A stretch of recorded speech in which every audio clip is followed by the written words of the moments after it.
It all happened like I knew it would. A single drop of source magic. And, like flies to honey, the monsters swarmed. The rebel panicked. The carnage began. And the Magisters pointed their fingers at me. Just as I'd planned.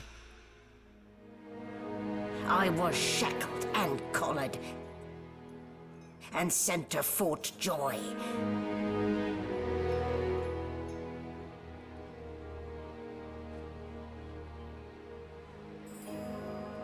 I'd come here to kill Godwoken.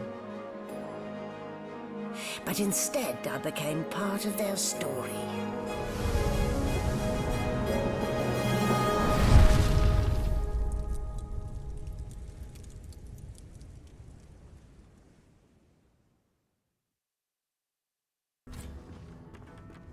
So, still a bit groggy, are we? Don't worry, the sedative will wear off soon enough.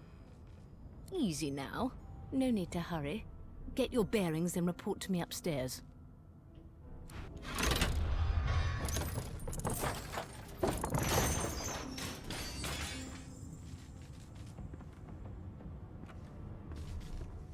Hello everybody and welcome to a Divinity playthrough. Dun dun dun dun dun dun dun.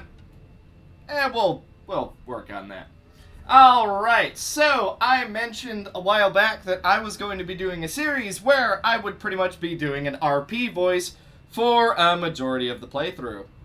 This is that game. This is the one I've decided on. I was asking around for some of my friends, and they seemingly agreed.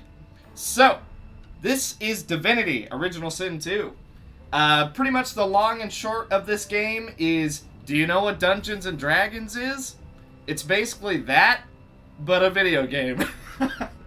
That is the best possible way that I can describe it. Now, our little character here, with the blue outline around him, is going to be our main character. He is an origin character. What that means is he is part of the in-game story. He has his own lore, his own quest line, and we are going to be playing him as we see fit. Now, I will be doing a voice as him. He sounds a bit like Skeletor, so I hope you guys are ready for that. And just a quick rundown about him. We've woken up on this strange boat, and it's a good thing we have our trusty helmet. After all, it helps us hide from the from the more uncharitable races. Because Fane here is an undead. And as you'd probably expect, people don't really like when reanimated bones are talking to you. So, as long as we're keeping on something like this cowl or our shape-shifting mask, which allows us to turn into whatever we please, we'll be able to be safe. So, this is going to be a bit of a long playthrough, and we are going to be playing as basically a mage. A master of the elements. I think it'll be pretty fun. But with that, why don't we begin our adventure by climbing up this ladder? There is a tutorial deck that you can go through. However, we don't really need that.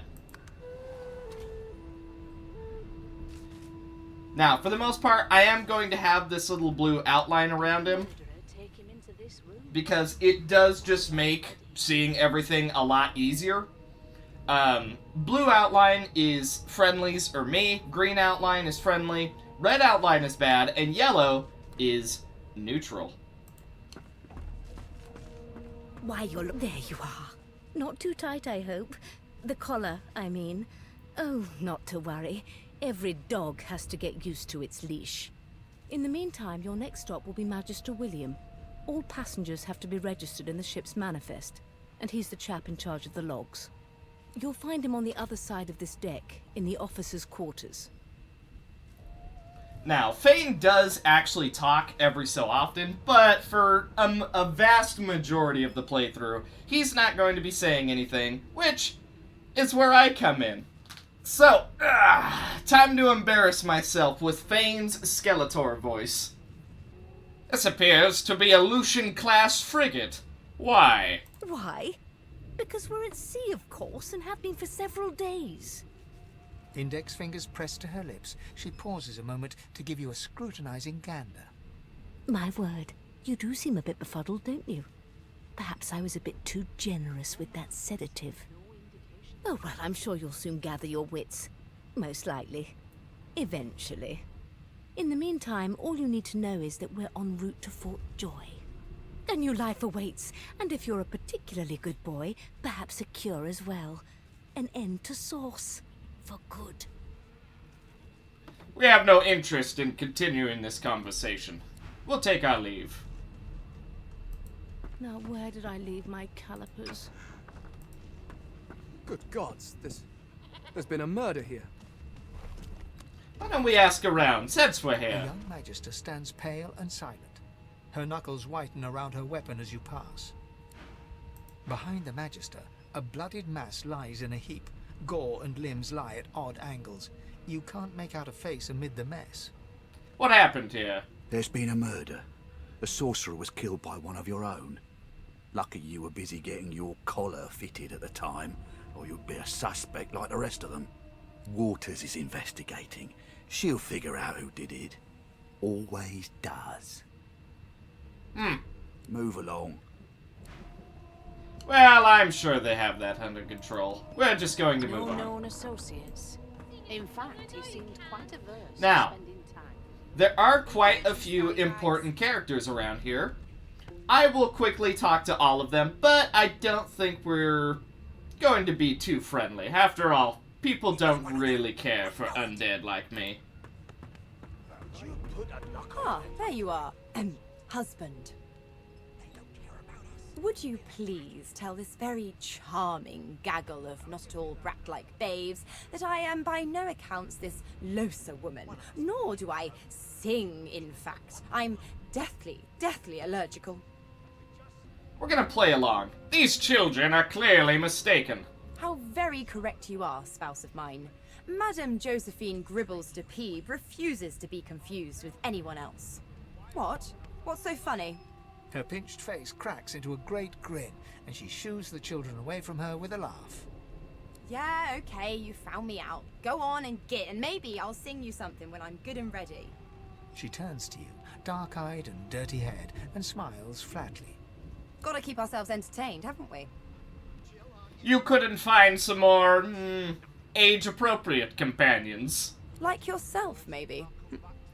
I don't mind the kiddies, usually. Do you know anything about that murder? Nope, trying not to find anything out either. Ignorance is bliss. The utterer, the better. Yes. Suddenly, her eyes cloud to an unnatural black. Greyish veins run down her face, and her mouth tightens into a cruel sneer. As quickly as they came, the clouds clear. She smiles as though no change came over her. Good luck, Chief. Well, that wasn't suspicious at all. Why don't we go talk to this elf over here? Mad? No. Insufferable? Surely. An elf sits tucked away in a dark spot, lazily rolling dice onto the surface of a barrel. They sound like the dry cackling of an old witch. Snake eyes. She chuckles. I bet that's just what they'll look like. What is it that you're doing? Rolling dice. Deciding fates. And whose fate would you be deciding here? Don't worry, honey. It isn't yours. She looks you up and down with the merest hint of a coy smile on her lips. Never say never, though. It's probably best I leave. She smiles contemptuously. Just a kitten in a corner, aren't we? Well, you could say that, if only you knew the real extent of things. Why don't we go talk to this man being stared at by that Magister fellow?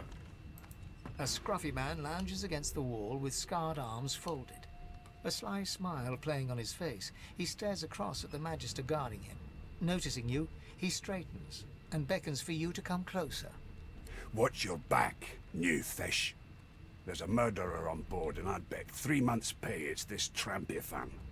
Rolling his eyes at the Magister's warning, the man named Ifan beckons again. He leans in and adjusts your collar with a sharp tug, balancing its weight so it no longer presses unpleasantly on your neck. He winks. Pinches less that way, right? Hocking a phlegmy gobbet in your general direction, the sullen Magister settles back to his task of glowering at Ifan. And now, you. This doesn't appear to be the most optimal place to stay. I'd wish you good luck, but I have a feeling you're the one who won't need it. Let's go talk to this dwarf next. No. Insufferable, surely. A broad dwarf sits totally upright on the bench, eyes closed, palms face up on his knees. His beard is a cascade of meticulous plaits, each one braided through with golden medallions. He raises an eyebrow as you approach, but doesn't open his eyes. Listen up, boy. You hear that? Boy! You'd better think twice before addressing the great Fane as a child. He turns his head toward you, looking you up and down, and smiles before turning his attention to the ship once more. You look like a boy to me. Listen if you're interested, or get gone if you aren't. What am I supposed to be hearing? The ship, of course. I suppose we can listen. A wave of sound washes over you. The unintelligible chatter of your shipmates, the groaning of wood from floor to ceiling, the boom, crash and crackle of waves around you, complaints from the sea itself. And? The sea sure does sound angry. The fellow cocks his ear, listening. That isn't anger, it's...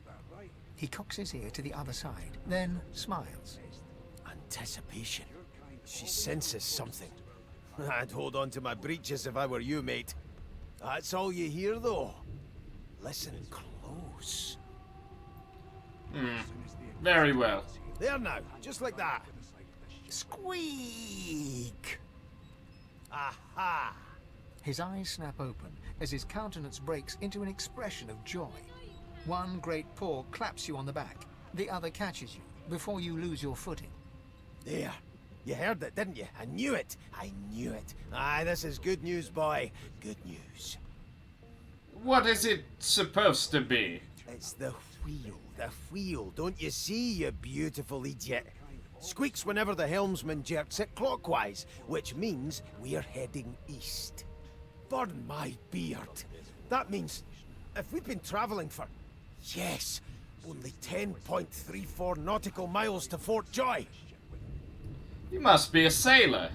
Captain, actually.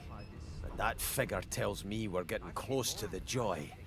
Close to what lies beyond it, too. The dwarf leans back from the table and strokes his beard, gold medallions jingling merrily. His eyes roll over to you. That'll be all. Thank you kindly, boy. Why don't we talk to this vocal lizard over here? Well, what have we here? A fresh face in this stale hell. Let's size you up, shall we? See if you'll do. The lizard looks you up and down, like a farmer would a fetching horse.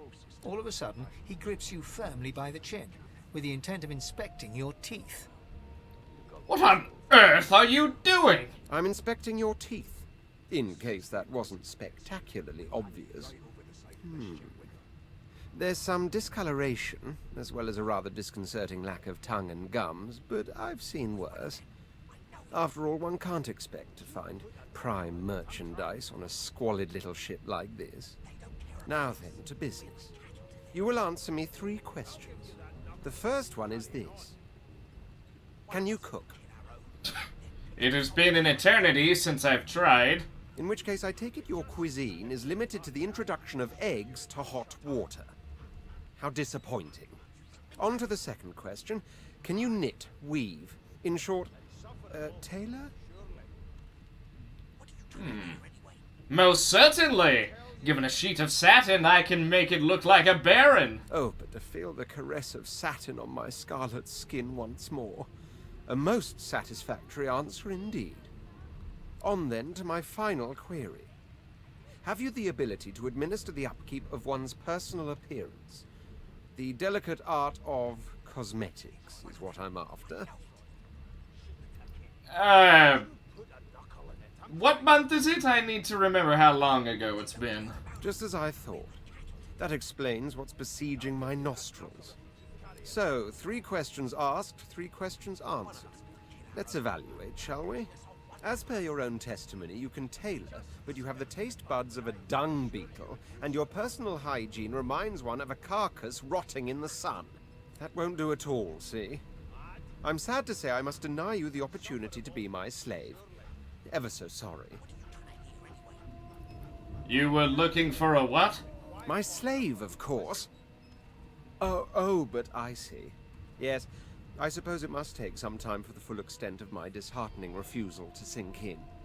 Still, hone your skills, and one day you may just qualify for a position in a lesser household than mine. You keep dreaming, you hear? Right. That's right.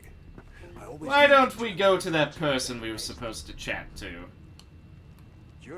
I feel like this is quite a nice little chair to sit in. Oh well. Here to register, sir. Good, good. Magister Williams is just about done with the last passenger. You faring okay so far? I'm fine. Glad to hear it. You head on in now. Williams will get you sorted fast. How Keep with those bolts trained on her, and if she quaint. tries to run, shoot to kill. You seem on edge, officer. What on earth is the matter?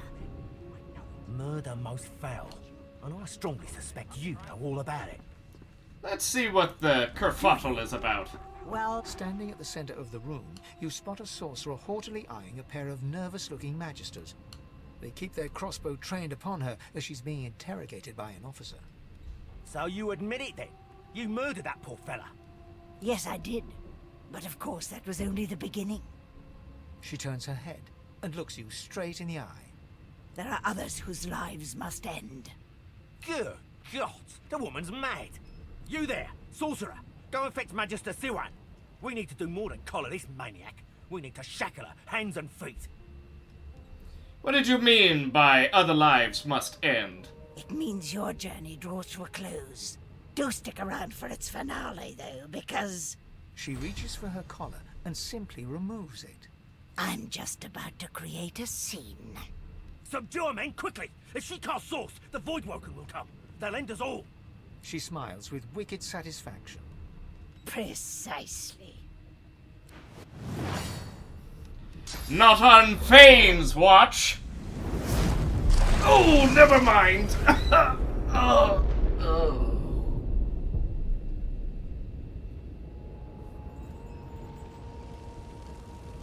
My mask. She stole it. If these savages see me without it, they will have my skull for a goblet. I hear something outside. This does not look good. Well, luckily I get to go through all these... what do you call it? Possessions. I'll take that. Yes, this will do. Now I have a club. Not quite a staff, but it'll do.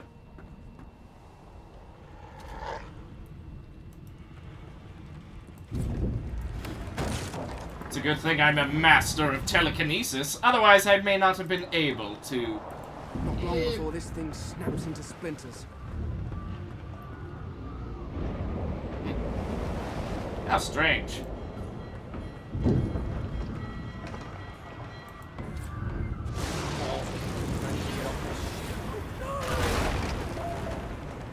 What is that? Whatever it is, I want no part of it.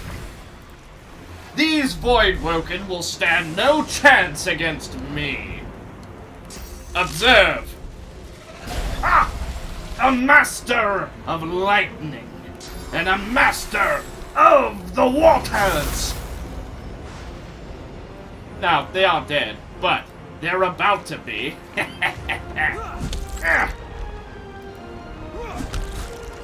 There's one!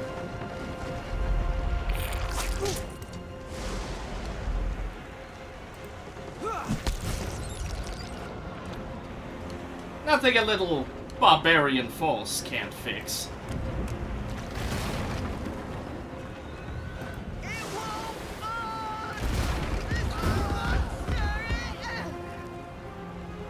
Well, there go the Magisters. How about we get off of this boat? A lifeboat. That means there's still a chance. Shut your trap, kid. Children and dwarves first, just like the old stories say. The dwarf yanks at one of the nearby ropes to no avail. Said there were other people down there. We need to help them. You see those tentacles, kid? It's time for getting the hell out of here. I will look for survivors. Thank you! There's a ladder right over there. You can go straight down. You're gonna be the death of us, you hear? Yes, sure I will. I will be the death of those Voidwoken. Oh, the murder scene. I know where this is. If you can walk, get yourself up the ladder. There's a... Wait. Voidwoken. Oh, nothing a little bit of lightning won't solve! Nope, that's not the right ability. Wah! These beardless bugs would sink the ship on my watch.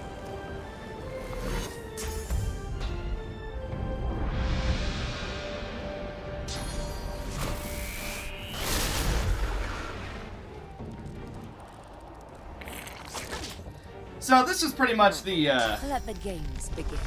the tutorial fight. That's why I'm just kind of breezing through it. I have played through this game before, so if you see me kind of rushing through things, it's kind of just because I know where to go.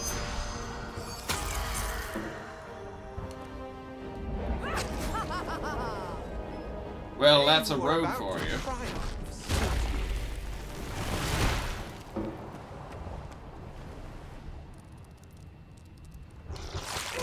Ow! I thought Void... I've faced worse.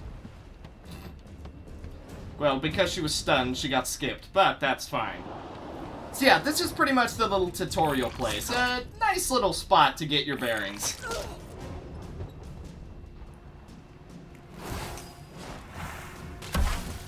Oh, poison.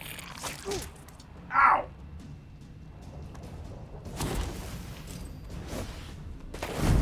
Well, luckily for me, poison does not affect me. Ha! I feel quite good now.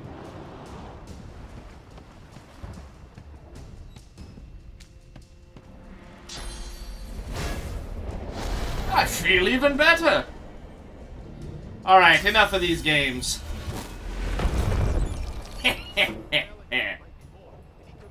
They smell even worse dead than alive. Let's head above decks for some air. Pretty good team. Let's not tarry. This old tub is about to burst. Well, while they do that, I can't help but notice a lone figure. Here's something. It's Magister Siwan. The one who put on this damn collar. She tries to speak, but can only gape as she clutches her neck, trying to stem the bleeding of a gushing wound. With jagged movements, she raises her clenched fist and holds out a length of cloth, soaked with some kind of strong-smelling tincture. Very well. I will try and save you, Magister. Do not forget this kindness. Blood quickly soaks through the cloth. Magister Siwan's mouth opens and closes, her eyes wide in terror. Let's cut off the flow. Blood pours out from around the bandage. Magister Siwan reaches out to you, her hand flailing. Little bit tighter now. It's working. The pressure is stemming the flow of blood. Siwan clutches your arm, her eyes locked with yours. Something within the ship snaps. The floorboards shudder. Still have time. Siwan struggles to her feet, clinging to you tightly. The ship lets out a deep groan, then cracks. That Kraken is attacking the ship! Oh boy. Ship apart.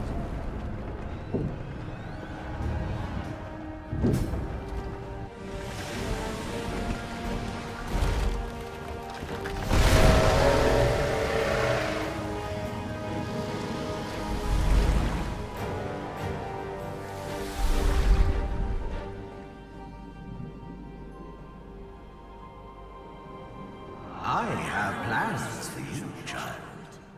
Rise.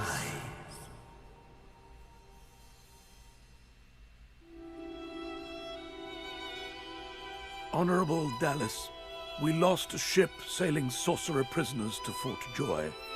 We assume some escaped and broke their collars. Their vile magic lured the Voidwoken. All who were aboard are presumed dead. Yours faithfully into eternity, High Judge Orivan.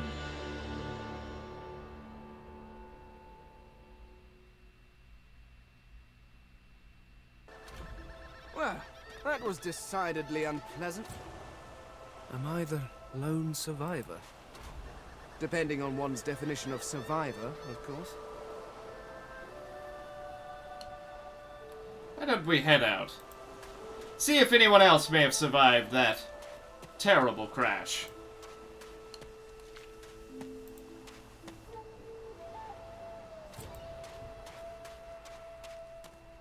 Voidwoken. Those are the same beasts that sank our ship. Damn. They made it to shore. Why don't we get a little bit of a sneak attack then? I have just the plan. First thing is first. We move forward, and we boo a little bit of rain.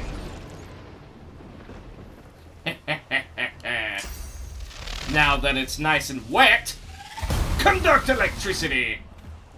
Yes, it's really quite simple when you're as powerful as I am. Freeze the floor beneath them. And then we're going to just walk forward. Oh! I appear to have stunned myself. That was a minor miscalculation. Now, for both of you, I believe we can kill one in one go. Ha ha ha! Ow. Ooh, stop it! Farewell. I thought these bloody collars were supposed to keep those things at bay. Drowned and eaten by a Voidwoken. I wonder in which order. Well, there's clearly no one surviving around here. Did that thing say my name, by chance? Sure sounded like it did.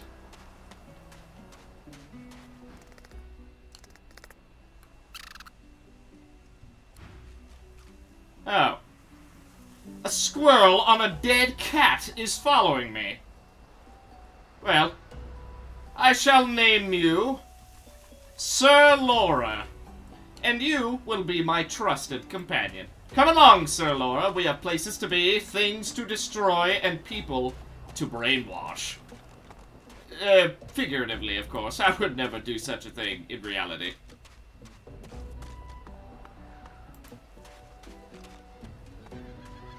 Ah, hello, small, furry creature. How do you do? Oh, good. We're collecting a small zoo that's following along. Now, I believe Fort Joy is up this way, based on that giant castle wall just out of view. Come on, old man. I know nothing can't wait all day. We already know the truth, Magister. It appears that cat does not like these strange-looking magisters.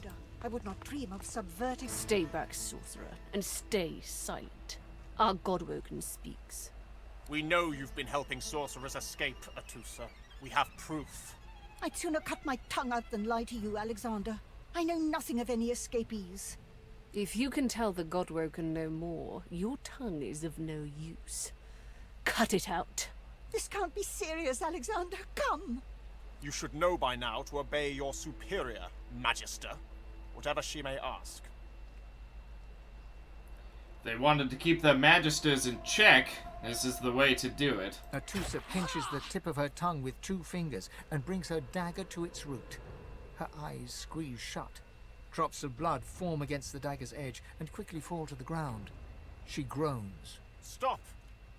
My father, may his soul rest in peace, would be disappointed in you, Atusa. To think you would lie to his only son, your bishop, and your friend these many years. The fate of our realm hangs in the balance. If you will not help us save it, then you will help the Void destroy it. Dallas? Yes, Your Holiness? I believe we're done here.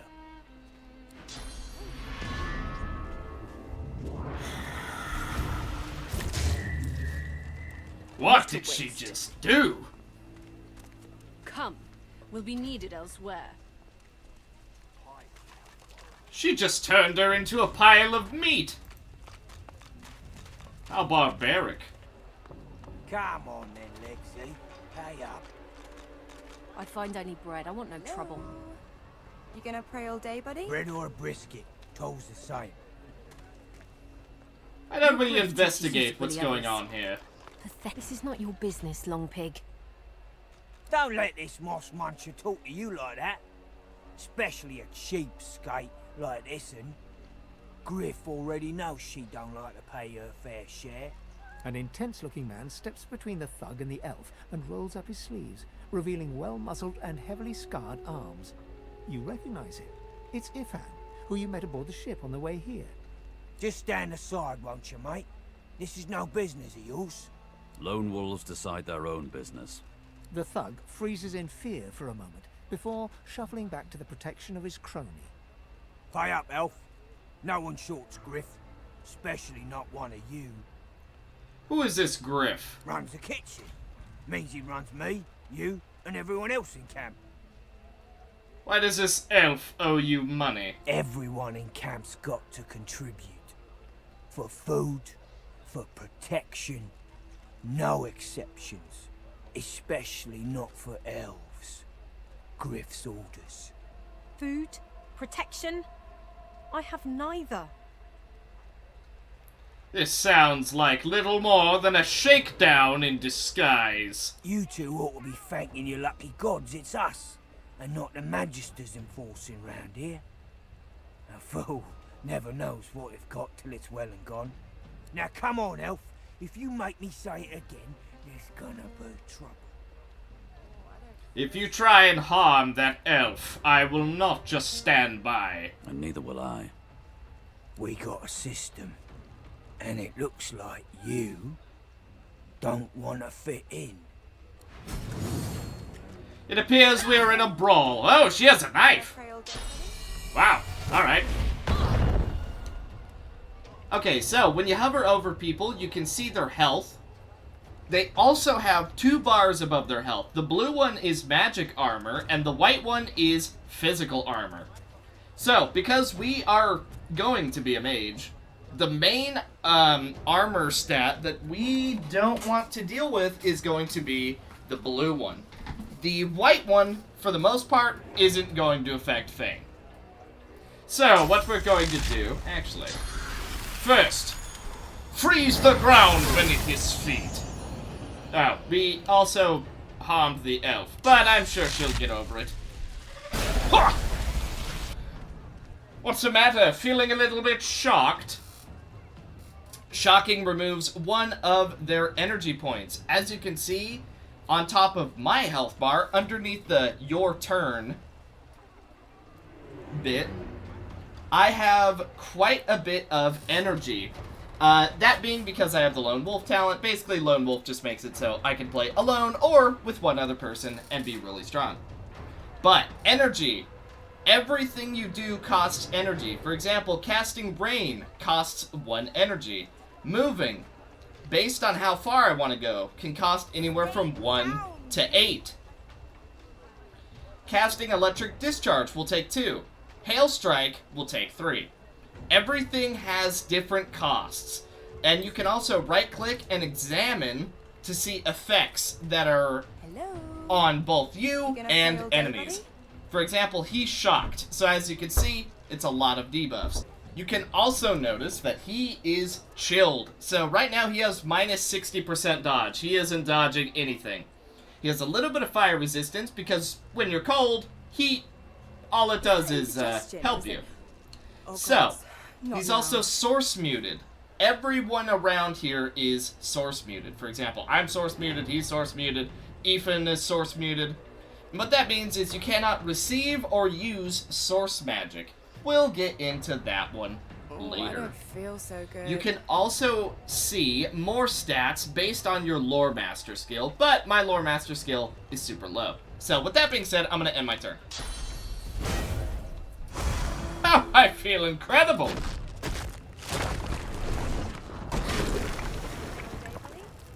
Now, she is slowed, so with the oil debuff, fire does more damage, which is actually gonna work in our favor.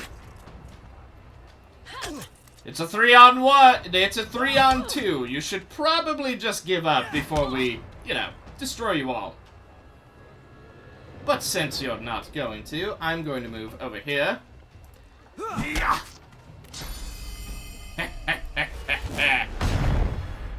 Well, it wasn't quite enough, but the thought was there.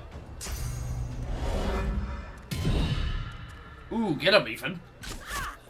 That's more like it. Do a little bit of magical damage with that bow of yours. Oh, she's getting quite low. She's at half health. Yes. Oh, nothing a knife to the gut won't fix. She's doing more damage than I'm doing. Alright, we're gonna all in. Boosh!